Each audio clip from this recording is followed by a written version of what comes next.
une unité commune. Vous avez dit que les guerres séparaient, mais qu'il fallait qu'elles finissent par rapprocher. C'est exactement notre objectif aujourd'hui, surmonter ces événements pour rapprocher nos deux peuples. Merci, Madame la Ministre. Merci à vous.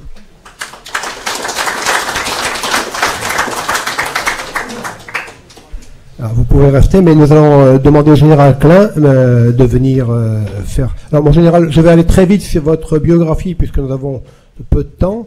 Je rappellerai simplement que vous êtes Saint-Cyrien de la promotion 70-72, que vous avez commandé le 159e régiment d'infanterie alpine à Briançon, beau régiment s'il en est, le régiment de la neige, et que vous avez commandé la 27e brigade d'infanterie de montagne à Grenoble. Et vous avez ensuite été général inspecteur de l'infanterie, donc la plus haute responsabilité dans l'armée de terre. Donc, mon général, vous allez parler d'un sujet qui nous est cher, c'est la 27e division d'infanterie alpine, nos chasseurs alpins en Algérie.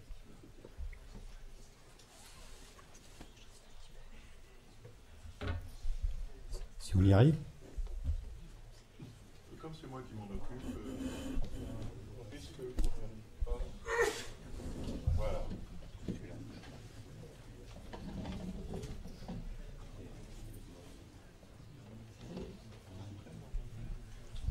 J'ai ma commande. Mon général, je vous rappelle que vous avez 20 minutes montre en main. Ouais. Je suis sûr que je vais dépasser. Mais vous ne me couperez pas. Donc, Madame le Ministre, Monsieur Destroyal, adjoint au maire de Grenoble, Messieurs les professeurs, Messieurs les officiers généraux, chers amis, une partie de ma famille est là, du général Faure du moins. Mesdames et Messieurs, donc je suis vraiment très heureux d'être présent ici, avec une certaine appréhension malgré tout, de m'exprimer, car je ne suis pas un historien, je ne suis pas un expert de la guerre d'Algérie, et oui, je suis trop jeune pour avoir été un acteur, ça se voit plus, mais quand même. Et donc, vous me direz, à quel titre parle-t-il? Ben voilà, je suis gardien d'archives familiales qu'il faut que mes cousines m'ont donné un mètre cube, un gros mètre cube d'archives de mon oncle, le général Faure, qui a commandé donc de 58 à 1960, 1958 à 1960, qui a commandé donc la 27 et la zone Est-Algéro. Donc je me suis plongé dedans depuis très longtemps, et puis personne n'évoquait cette figure, donc il m'a semblé important de parler du général Faure, même si on l'a un peu oublié parce que il a pris des positions particulières, donc en 1961.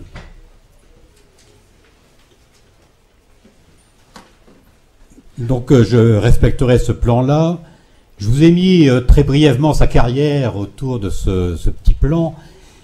C'est un chasseur alpin, c'est un sportif de très haut niveau, de tellement haut niveau qu'il a été porte-drapeau à la délégation française des Jeux Olympiques d'hiver en 1936 devant Hitler.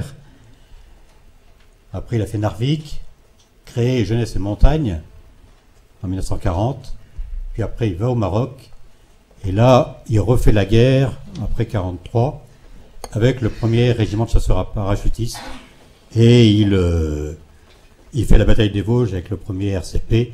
Pourquoi j'évoque ça? Parce qu'il y aura après des relations très cordiales et performantes entre les parachutistes qui venaient agir avec la 27, au sein de la 27, dans le cadre du plan Châle en 1958. Donc j'évoquerai très rapidement le contexte géopolitique, militaire, humain de la Grande Kabylie.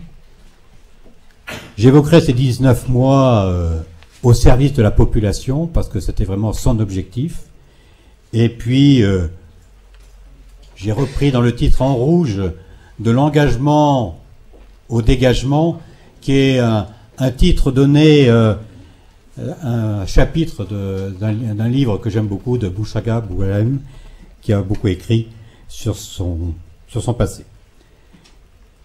Donc des difficultés quand même en fin de parcours. Alors, le contexte est quand même intéressant, parce que quand le général Faure prend son commandement, il y a une réorganisation territoriale importante, c'était évoqué tout à l'heure avec le général Kirvisic, Donc, une régulation territoriale qui fait que Alger, qui est un département, et Tizi Ouzou, la Grande Kabylie, n'était qu'une sous-préfecture, devient donc une préfecture à part entière. Donc la Grande Kabylie, c'est quand même 5800 km², et puis ça représente 800 000 habitants. Donc on comprend pourquoi on peut en faire une préfecture. J'habite dans les Hautes-Alpes actuellement, département s'il en est, sympathique et magnifique, il n'y a que 130 000 habitants. Le décret d'application de cette réorganisation n'a lieu que le 20 mai 1957, donc on voit encore bien souvent la lenteur un peu administrative française pour se mettre en place. Alors, autre fait important dans le contexte opérationnel du nouveau commandant, c'est que le 20 juin 1958, un décret confie à l'autorité militaire les pouvoirs civils.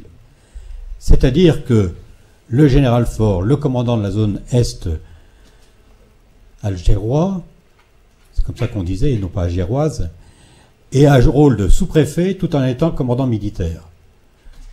C'est quand même génial. Alors bon, nous avons ici des officiers encore en activité qui ont mené des opérations, et on voit tout l'intérêt d'avoir en sa main toutes les capacités à la fois politiques, militaires, économiques, pour pouvoir agir dans le bon sens.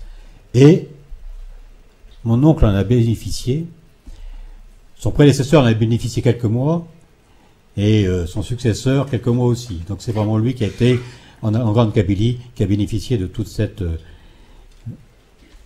de ce nouveau dispositif, qu'on pourrait dire. Donc 7 arrondissements, vous voyez, je suis déjà dans une ambiance militaire, qui ont été aussi après découpés en 7 secteurs opérationnels.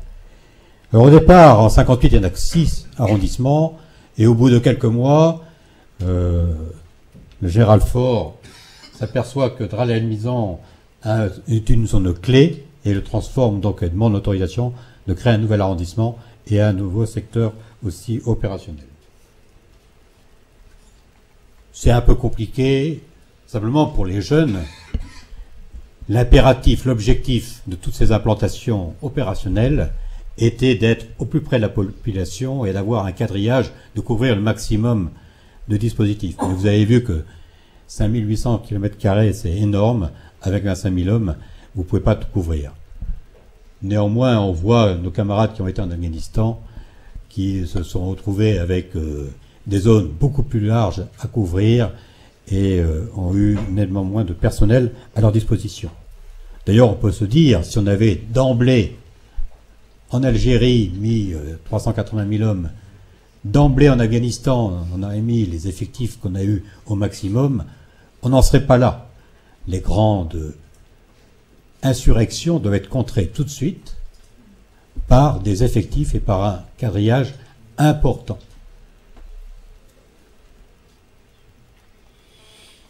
Alors la population en Grande Kabylie est particulière, c'est une population berbère, elle est pratiquement entièrement berbère, et la population sur les 800 000 habitants, il y a 9 500 Européens, ce qui fait une proportion vraiment très très faible d'Européens, ce qui est contraire en Algérie, où vous avez en gros un Européen pour 9 musulmans.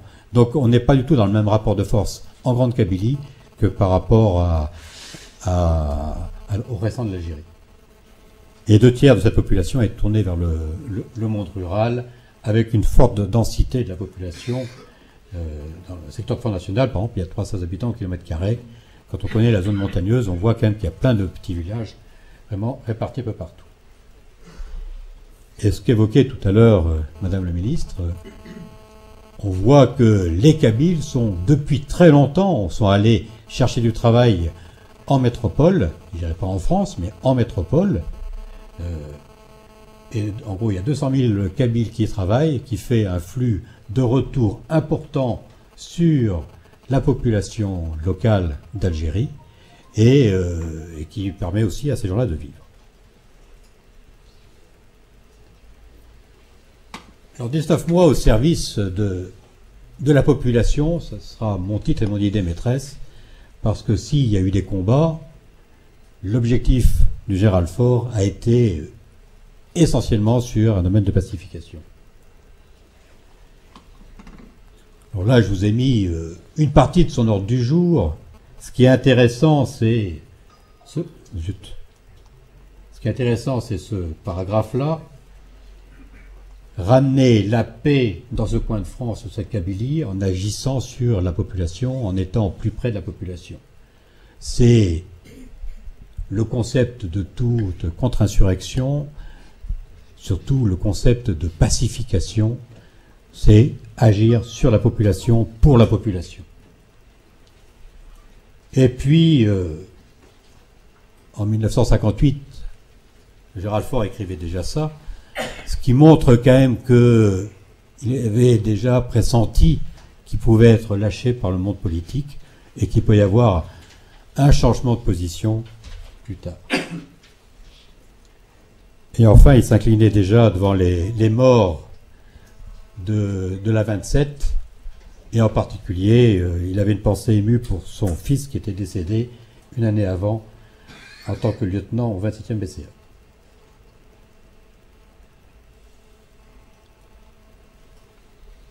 Alors ici, je vous ai mis en place un peu sa directive générale qui apparaît dans un petit fascicule remarquable qui était distribué dès qu'une autorité venait sur site. Et quand on voit tous les efforts que l'on fait pour communiquer, on voit que déjà il y a 50 ans, il y avait un petit instrument diffusé astucieusement avec à la fois la description très astucieuse de la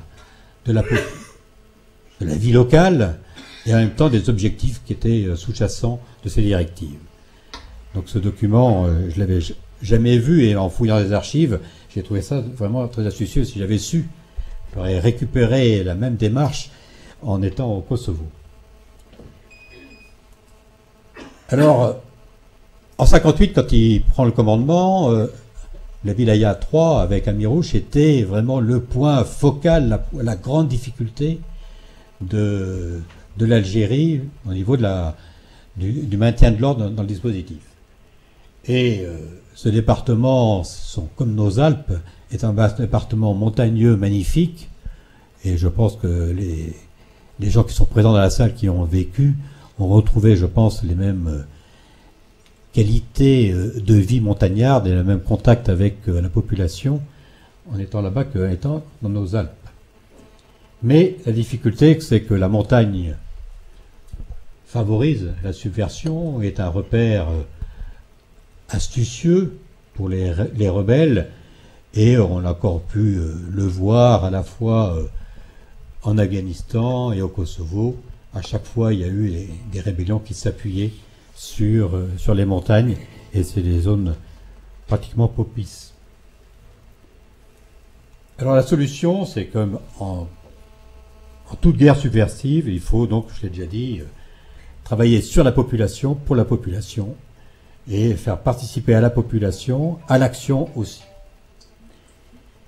Et ce qu'a instauré le général Faure, c'est qu'il a dit que toute activité, toute opération doit avoir un caractère social.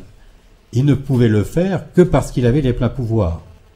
Il avait les pouvoirs civils et militaires. Donc à chaque fois qu'il menait une opération opérationnelle, il a essayé après de mener, ou avant, une opération d'activité sociale et de pacification. Et ce qui est le maître mot pour lui, tout ça, ça peut marcher que si on arrive à faire changer et à obtenir la confiance de la population et faire un travail dans la durée. Le travail éphémère n'a pas d'intérêt dans une démarche de pacification. Alors, pour être présent dans le dispositif, efficace, il a identifié 3 types d'actions. Des actions de renseignement.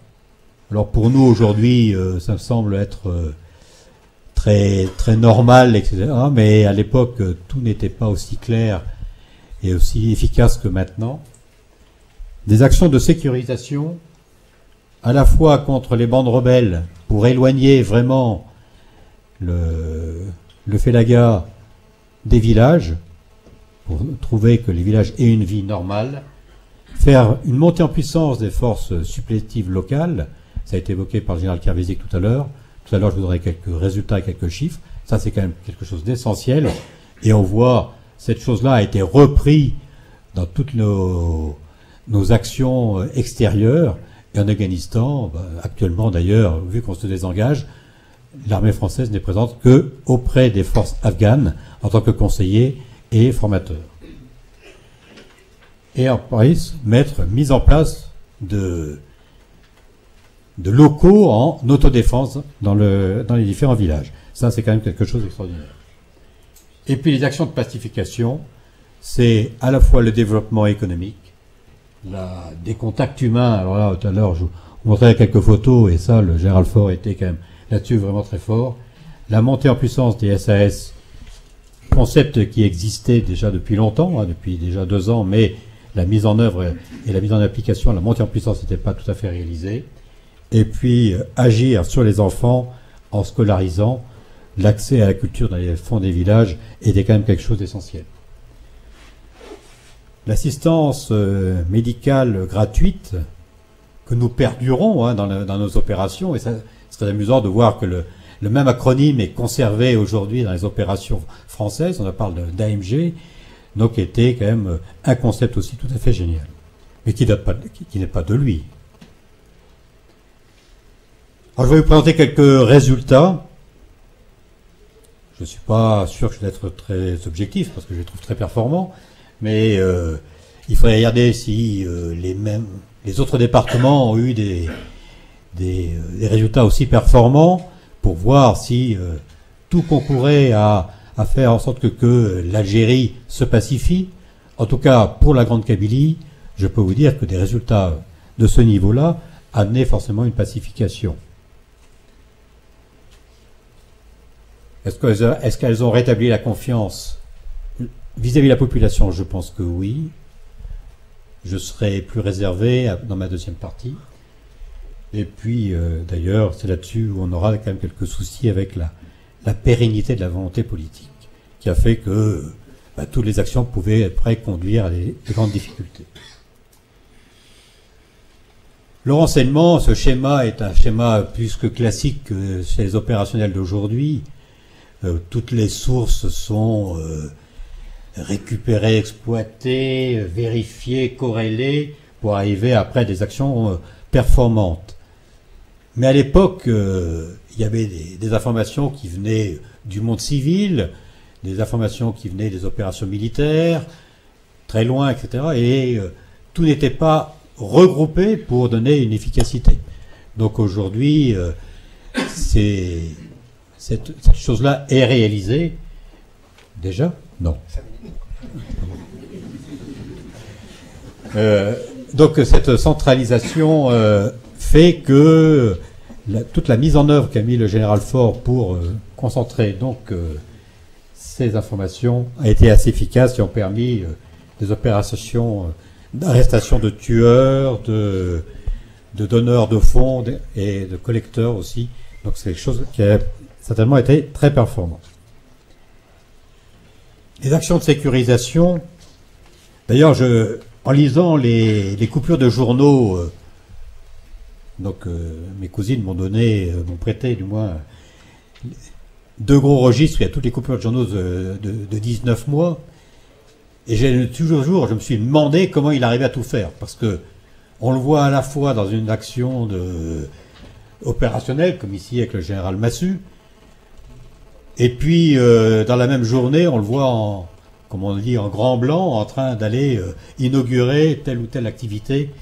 Donc l'hélicoptère était un moyen très performant, mais je pense qu'il n'a pas dû dormir beaucoup. Donc les actions de sécurisation, ça n'a pas arrêté. Elles étaient de tout niveau, ça partait du chef de poste, localement, du capitaine commandant plusieurs postes, un petit secteur, des chefs de bataillon, des commandants de régiment, et puis des grands plans. On a à peine évoqué tout à l'heure le plan Chal. Le plan Chal qui a pratiquement d'ouest en est balayé toute l'Algérie pour contrer vraiment les opérationnels. Fait la guerre. Donc la 27 s'est participé à toutes ces opérations en bouclage ou en action et était aidé donc des forces de réserve générale composées bien souvent de parachutistes. Donc il y a eu plus de 5000 rebelles mis hors de combat, plus de 3000 armes saisies. C'est quand même un beau bilan. Les actions de sécurisation, c'est la montée en puissance des forces supplétives, des harkas, des systèmes d'autodéfense. Et là, il est quand même intéressant de voir ces schémas. Donc là, c'est à partir de sources officielles diffusées dans les documents que j'ai pu exploiter. Donc vous voyez le niveau qu'il y a le 1er janvier 58. Donc c'est encore le général Guérin qui commande. Donc ici, il a pris le commandement déjà depuis un mois. Et on arrive à des forces vraiment importantes. Montée en puissance de harkas et de forces supplétives. Et plein de villages se proposent d'assurer leur autodéfense, ce qui permet d'alléger le dispositif des forces métropolitaines et d'avoir à ce moment-là des capacités de réaction aussi dans les zones sensibles. Les actions de pacification, elles sont de deux sortes. Les actions de pacification dans le développement économique sur le monde local, quelque chose de très ciblé localement sur le village, la construction, on pourrait presque dire d'une irrigation, une capacité d'assainissement d'eau, etc. Chose très locale. Et dans un développement économique plus important, donc le plan dit Constantine du 3 octobre 1958 du général de Gaulle, c'est le général de Gaulle lui-même qui va l'exposer à Constantine et qui est un plan sur 5 ans, donc de 58 à 1963, donc il ne sera jamais mené à son terme. Mais est-ce que les plans sont faits pour être menés à leur terme? On peut se poser la question dans notre beau pays. Je crois que même dans tous les États. En général, il vous reste peu de temps pour conclure. Non. Je vais aller beaucoup plus vite alors. Donc voilà, ici vous avez la description de tout ce plan économique. Comme tout chef sur le terrain, le général Faure a un contact humain très important. Il y va en permanence au contact à la fois des anciens, des harkis, des anciens tirailleurs, des anciens qu'il a pu connaître d'ailleurs quand il était donc avec la première armée française. Au bout d'un an, il était surnommé le général Kabyle. Donc on voit quand même l'impact qu'il a pu avoir par sa personnalité au contact de la population. Donc ça, c'est pas moi qui le dis, c'est les coupures de journaux. Alors bien sûr, il peut y avoir de l'information particulière qui peut être traitée par les chefs. Et nous, on le sait bien, les militaires. La conquête des cœurs et des esprits, c'est les SAS qui le font. Et là, je vous donne le nombre de chantiers entrepris en une année. C'est quand même pas anodin. Donc, et ça avec un contact, avec un effet immédiat sur la population. Des ralliements de plusieurs dizaines de villages, donc au niveau qui s'occupent à ce moment-là, c'est eux qui prennent l'autodéfense. L'augmentation de la scolarisation, je vais tout de suite... le nombre d'écoles créées. Donc en bleu, ce sont les écoles civiles, elles n'ont pas beaucoup bougé, mais tout l'intérêt de cette vision de pacification, c'est ce qui est en rouge, c'est-à-dire d'aller porter l'école dans les petits villages lointains, au fond du Jura, d'aller vraiment toucher la population au plus loin. Et les instituteurs étaient des militaires. Et là, vous voyez le nombre d'enfants scolarisés est vraiment surprenant et important. Même au niveau des filles, même si elles sont encore un peu en retrait. L'assistance médicale gratuite, C'est un effort permanent conduit par les deux capacités, capacité militaire, capacité civile. Mais là, on voit quand même que c'est à peu près équilibré. Voilà.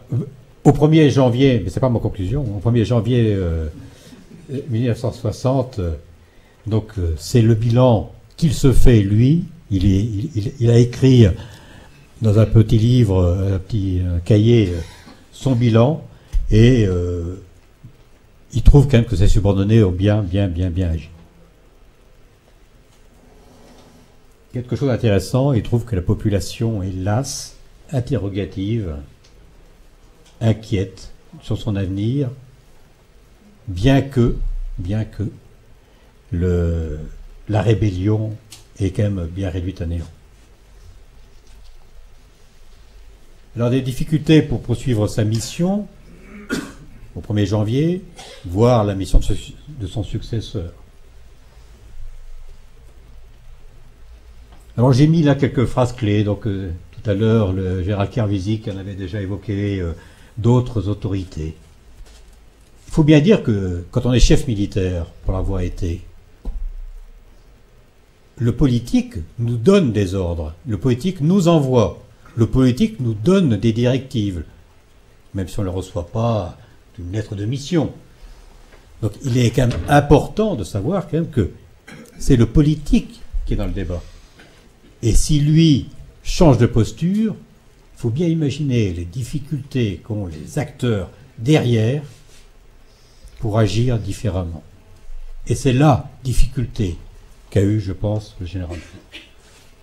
Quand je dis le général Faure, il y a plein d'autres. Mais lui, je ne traite que de lui. Mais on verra que sur un certain moment, les deux généraux en chef sur place sont partis comme lui. On connaît bien le « je vous ai compris ». Mais est-ce que vraiment il nous a compris? Quoi, le « nous ». Je me mets à la place de Gérald Faure. En général, je me fais un peu insistant, mais oui, votre temps est révolu. 2 temps par an. 2 transparents. 3. Georges Bidault, Michel Debré, le 8-59. L'armée vous donne la garantie que la France ne partira pas d'Algérie. Quand vous sortez ça devant un aéropage d'officiers généraux et colonels, les gens continuent leur mission comme si rien n'était. Le 31-08-1959, le général de Gaulle vient voir les forces, vient à Tizi Ouzou encore une fois. Il faut vous implanter dans le Djebel et y rester. L'objectif premier, c'est pacifier. Le reste viendra tout seul. Et pourquoi il venait à Tizi Ouzou?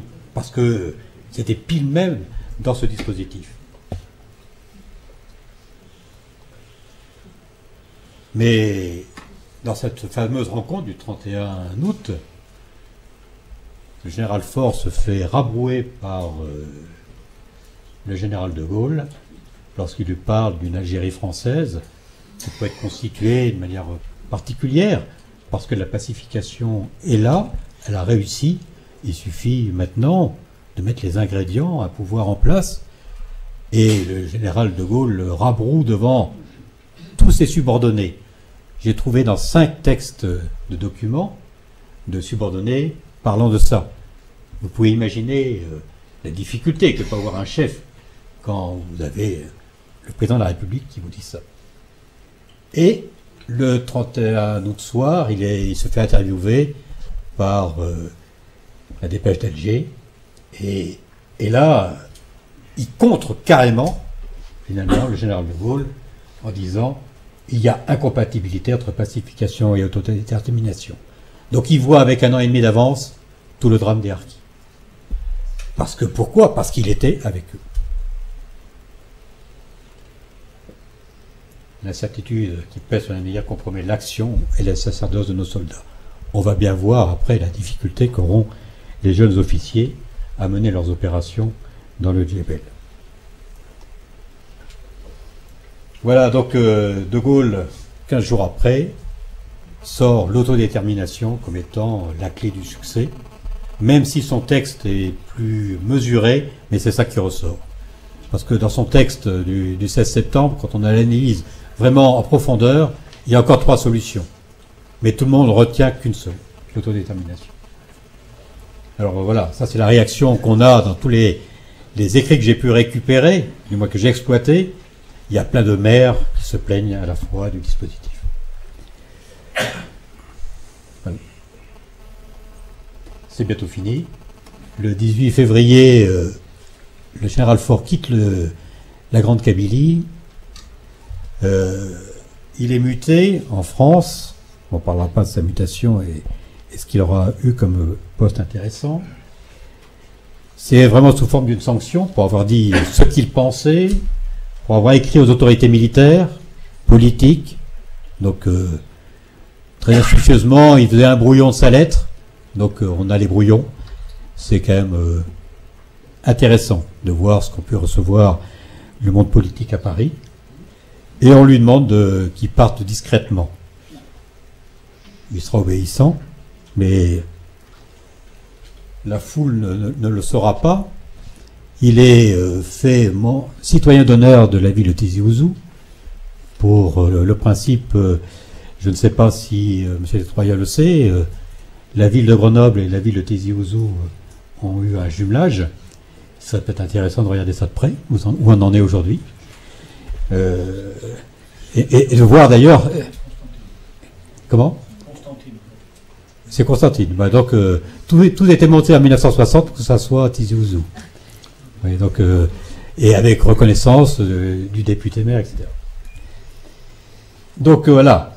Voilà la coupure des journaux censurés, donc de tout contenu. Et j'ai quelques petits articles qui sont amusants, qui sont conservés. Le compte rendu, le général de Camargue, qui était son adjoint opérationnel et sera son successeur quelques mois, donc fait un compte rendu à Alger, et là on voit que les troupes ont été rassemblées, se sont rassemblées spontanément sur l'axe de départ, en présentant les armes, et même la population est descendue. Ça s'est étalé sur plus de 3 kilomètres. Donc finalement, les hommes politiques parisiens qui voulaient que ce soit discret en sont un peu nous ont fait un peu avoir. Alors, en guise de conclusion, pour lui, ça a été un véritable drame. Drame parce qu'il pressentait ce qui allait arriver, d'abandonner cette contrée si aimée, où il avait perdu un fils, d'abandonner des harkis, des supplétifs à leur sort, parce qu'il pressentait ce qui allait arriver, de voir le sacrifice de nombreux Français et musulmans. Donc, ce sacrifice est devenu inutile. Je crois que ce qui a été aussi très pesant pour lui, c'est c'est tellement investi d'avoir finalement parjuré et perdu son honneur. Mais ce que je peux vous dire, c'est que c'était un départ, mais son cœur est toujours resté en Grande Kabylie. Voilà.